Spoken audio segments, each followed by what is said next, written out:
Assalamualaikum warahmatullahi wabarakatuh. Apa kabar anak-anak Umi semuanya? Semoga kalian semua dalam keadaan sehat ya. Nah, hari ini kita masuk pelajaran agama Islam pertemuan ke-10. Jadi, silahkan kalian siapkan buku catatan dan juga buku paket agama Islamnya. Kita akan mulai pelajaran hari ini. Sebelum kita memulai pelajaran, kita berdoa dulu ya bersama-sama. Bismillahirrohmanirrohim. Rabbi zidni ilman warzuqni fahman wa amalan salihan. Amin amin ya rabbal alamin. Semoga pembelajaran kita hari ini bermanfaat dan juga menuai keberkahan dari Allah Subhanahu wa taala. Silahkan disimak PowerPoint materi yang akan Umi sampaikan. Baiklah anak-anak Umi semuanya, kita masuk materi bab 4 yaitu lebih dekat kepada Allah dengan mengamalkan sholat sunnah. Silakan dibuka buku paket agama Islam halaman 59. Nah, sholat sunnah. Apa itu sholat sunnah, nak? Sholat sunnah adalah sholat yang dianjurkan untuk dikerjakan. Orang yang melaksanakan sholat sunnah akan mendapatkan pahala. Namun jika seseorang tidak melaksanakan sholat sunnah, maka dia tidak berdosa. Ya, itu dia pengertian dari sunnah. Jadi apabila dikerjakan kita berpahala, apabila ditinggalkan tidak apa-apa, tetapi kita akan rugi karena kita tidak mendapatkan pahala. Nah, macam-macam sholat sunnah ini ada 3 ya nak. Sholat sunnah berjamaah, sholat sunnah munfarid, dan sholat sunnah jamaah atau munfarid. Jadi yang ketiga ini maksudnya sholat sunnah jamaah bisa, munfarid bisa. Jadi munfarid di sini artinya sholat sunnah yang dikerjakan sendiri-sendiri atau individu, bukan berjamaah. Ya, yang pertama kita bahas tentang sholat sunnah berjamaah. Tahu kan berjamaah kan nak? Berjamaah adalah sholat sunnah yang dikerjakan beramai-ramai, lebih dari 1 orang.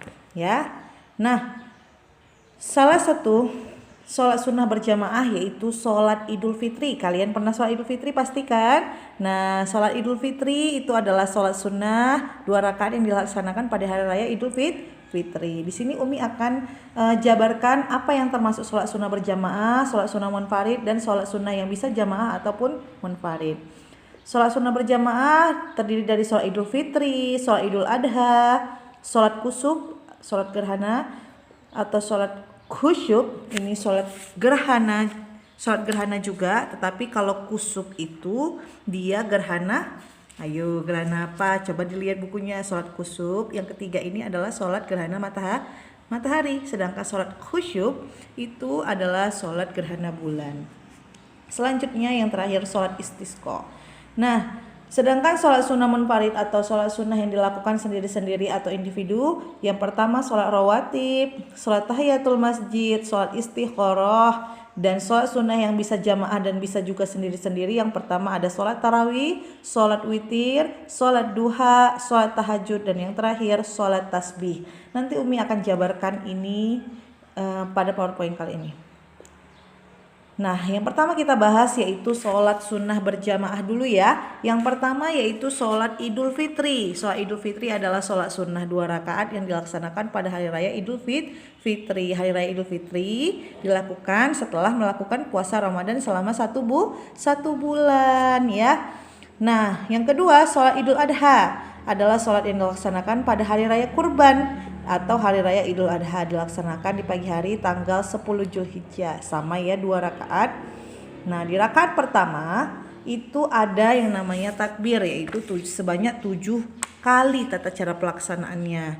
Jadi pada saat takbir itu kita membaca apa? Kita membaca subhanallah walhamdulillah wala ilaha illallah Allahu akbar. Nah, 7 kali takbir itu yang kita baca, dan setelah takbir 7 kali maka yang terakhir kita membaca surah Al-Fatihah dan juga surah dalam Al-Quran. Nah, pada rakaat kedua kita ada takbir juga, tapi takbirnya hanya 5 kali. Subhanallah walhamdulillah wala ilaha illallah Allahu akbar. Setelah 5 kali takbir kita membaca Al-Fatihah dan juga salah satu surah yang ada dalam Al-Quran. Nah, jadi anak-anak Umi semua sholat Idul Fitri dan Idul Adha itu sama, tetapi waktu pelaksanaannya berbeda ya. Nah, yang ketiga itu ada sholat kusuf atau gerhana matahari. Sholat yang dilaksanakan ketika terjadi gerhana matahari, dikerjakan 2 rakaat. Setiap rakaat terdapat 2 kali membaca Al-Fatihah dan 2 kali ruku. Nah, kalian bisa lebih jelasnya tata cara pelaksanaannya kalian bisa lihat halaman 62 ya nak, buku kita. Nah, yang pertama kita di situ berniat dulu untuk melakukan sholat gerhana matahari. Kemudian setelah takbiratul ihram kita membaca doa iftitah dan surah Al-Fatihah, dilanjutkan surah-surah yang panjang. Kemudian kita ruku. Setelah ruku kita i'tidal. Kemudian kita membaca Al-Fatihah lagi. Dan juga kita kembali ruku lagi dengan membaca tasbih sebanyak-banyaknya. Kemudian i'tidal lagi, sujud. Kemudian duduk di antara 2 sujud. Sujud juga lagi kembali. Sujud ini disarankan untuk dipanjangkan. Kemudian kita bangkit menuju rakaat yang kedua. Pada sujud yang terakhir, rakaat yang kedua dianjurkan untuk memperbanyak istighfar dan tasbih memohon ampunan kepada Allah. Nah, setelah selesai sholat, khatib atau imam berdiri menyampaikan khutbah dengan pesan yang intinya gerhana adalah salah satu kejadian yang menunjukkan kekuasaan Allah Subhanahu wa ta'ala. Begitu juga sholat kusuf atau gerhana bulan. Ya, kalau gerhana matahari, sholat yang dilaksanakan ketika terjadi gerhana mataharinya. Kalau sholat gerhana bulan adalah sholat yang dilaksanakan ketika terjadi gerhana bulan. Waktunya saat gerhana bulan mulai terjadi sampai bulan tampak utuh kembali. Nah, selanjutnya ada sholat istisqa. Nah, sholat istisqa ini adalah sholat sunnah 2 rakaat yang dilaksanakan untuk memohon diturunkan hujan. Nah, ini mungkin pada saat terjadi kemarau yang berkepanjangan sehingga sulit mendapatkan air. Nah, umat Islam itu disunnahkan untuk melaksanakan sholat istisqa untuk mendekatkan diri kepada Allah, memohon ampun seraya berdoa agar segera diturunkan hujan. Nah, selanjutnya sholat sunnah munfarid atau sholat sunnah yang dikerjakan sendiri ya, secara individu, secara sendiri-sendiri gitu ya. Yang pertama ada sholat rawatib. Nah, sholat rawatib ini adalah sholat yang dilaksanakan menyertai atau mengiringi sholat wajib baik sebelum maupun sesudahnya. Nah, terdiri dari 2 rakaat sebelum subuh. Nah, sebelum kita sholat subuh ya, ketika azan kita dikasih waktu untuk melaksanakan sholat qobliyah subuh atau sholat 2 rakaat sebelum subuh ya. Kemudian ada 2 atau 4 rakaat sebelum dan sesudah zuhur. Bisa 2 rakaat, bisa 4 rakaat sebelum melaksanakan sholat zuhur dan juga sesudah melaksanakan sholat zuhur. Kemudian 4 rakaat sebelum asar, tetapi tidak ada 4 rakaat sesudah asar ya. 4 rakaat hanya sebelum asar. Kemudian 2 rakaat sebelum dan sesudah maghrib, 2 rakaat sebelum dan sesudah isya. Selanjutnya ada sholat tahiyatul masjid. Nah, ini adalah sholat sunnah yang dilaksanakan untuk menghormati masjid. Jika kita sudah masuk ke dalam masjid, jangan duduk dulu ya, langsung melaksanakan sholat sunnah 2 rakaat. Yang ketiga, sholat istikharah adalah sholat dengan maksud untuk memohon petunjuk Allah dalam menentukan pilihan terbaik di antara 2 pilihan atau lebih. Waktunya yaitu saat mulai pertengahan malam yang akhir seperti waktu sholat tahajud. Nah, pengerjaan sholat sunnah munfarid ini bisa jadi sholat rawatib, sholat tahiyatul masjid, sholat istikharah. Ini pengerjaannya sama 2 rakaat seperti biasa, seperti kita mengerjakan sholat subuh seperti biasa ya nak. Tetapi niatnya sholat sunnah. Nah, selanjutnya Umi akan bahas tentang sholat sunnah yang bisa dilakukan secara berjamaah dan bisa dilakukan secara sendiri-sendiri. Yang pertama yaitu sholat tarawih, adalah sholat sunnah yang dilaksanakan pada malam bulan Ramadan setelah sholat isya. Dapat dikerjakan bisa 8 rakaat, 20 rakaat maupun 36 rakaat. Nah, sholat witir biasanya kalau kita sholat tarawih itu setelahnya langsung sholat witir kalau kita laksanakan berjamaah di masjid. Adalah sholat yang dilaksanakan dengan bilangan ganjil, bisa 1 rakaat, bisa 3 rakaat, bisa 5, 9 maupun 11 rakaat. Waktunya adalah sesudah sholat isya sampai menjelang subuh. Nah, yang ketiga sholat duha adalah sholat yang dilaksanakan pada waktu matahari sudah menaik sekitar 1 tombak, sekitar jam 7 hingga menjelang sholat zuhur.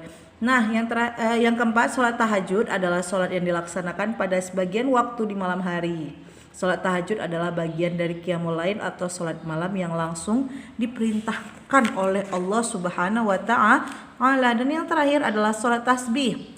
Sholat tasbih adalah sholat sunnah yang dilaksanakan dengan memperbanyak membaca tasbih sebanyak 300 kali di dalam sholat. Nah, jadi kalian bisa lihat tata cara pelaksanaannya itu di buku Paket Agama Islam kita lebih lengkap ya nak, dan juga niat-niatnya. Nanti di pertemuan selanjutnya kita akan bahas tentang tata cara pelaksanaannya, bisa dari niat sampai juga akhirnya. Jadi untuk lebih memahamkan kalian materi kita kali ini, kalian silahkan dilihat bukunya halaman 68 ya, sholat sunnah berjamaah atau munfarid 69 dan sampai 70 ya. Oke, selanjutnya Umi akan bahas tentang hikmah melaksanakan sholat sunnah. Yang pertama, disediakan jalan keluar dari segala permasalahan dan senantiasa diberikan rezeki yang cukup dari Allah Subhanahu wa Ta'ala. Ya, Masya Allah. Yang kedua, menambah kesempurnaan sholat fardu atau sholat wajib. Ya. Kemudian yang ketiga, menghapuskan dosa, meningkatkan derajat keridhaan Allah serta menumbuhkan kecintaan kepada Allah Subhanahu wa Ta'ala.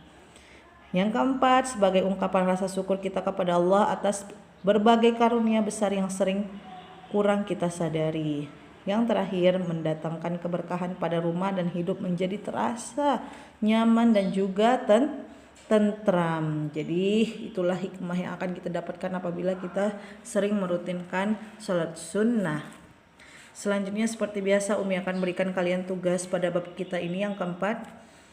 Tugas yang pertama yaitu sebutkan 3 pembagian dari sholat sunnah beserta penjelasannya. Tadi udah Umi sampaikan 3 pembagian sholat sunnah dan kalian harus buat penjelasannya, jangan hanya disebutkan. Nah yang kedua, jelaskan macam sholat sunnah jamaah atau munfarid, bisa dilakukan jamaah, bisa dilakukan munfarid. Jelaskan macam-macamnya. Yang ketiga, jelaskan tata cara mengerjakan sholat gerhana matahari, kalian bisa lihat di buku kita. Kemudian yang keempat, jelaskan hikmah mengamalkan sholat sunnah. Hanya 4 saja soal yang Umi berikan. Umi harap kalian mengerjakannya dengan baik, tulisan yang rapi. Selamat mengerjakan anak-anak Umi semuanya. Baiklah anak-anak Umi semuanya, itu tadi materi kita untuk pertemuan 10 ya. Silahkan kalian kerjakan tugas yang sudah Umi berikan dan kalian catat materi yang sudah Umi sampaikan. Kita tutup pembelajaran kita hari ini dengan melafazkan hamdalah, alhamdulillahirabbil alamin. Semoga pembelajaran hari ini bermanfaat dan kalian bisa belajar dengan semangat. Umi tutup, assalamualaikum warahmatullahi wabarakatuh.